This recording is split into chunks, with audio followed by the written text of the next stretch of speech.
Quant au service en faveur des fidèles de Jérusalem, je n'ai plus besoin de vous écrire, car je connais l'élan de vos cœurs, et j'en tire orgueil devant les Macédoniens. Je leur dis que l'Achaïe se tient prête depuis l'an dernier, et votre ardeur a stimulé la plupart d'entre eux.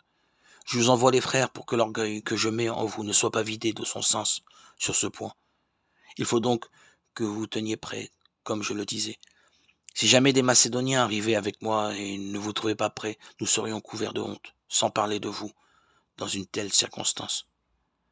J'ai donc estimé nécessaire d'inviter les frères à nous devancer chez vous et à organiser d'avance la bienfaisance que vous avez promise depuis longtemps. Ainsi, quand elle sera préparée, ce sera une vraie bienfaisance, et non une misérable aumône.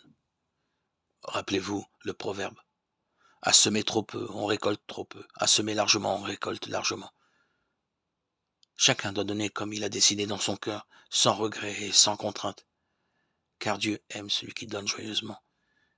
Et Dieu est assez puissant pour vous donner toute grâce en surabondance, afin que vous ayez en toute chose et toujours tout ce qu'il vous faut, et que vous ayez encore du superflu pour faire toutes sortes de biens.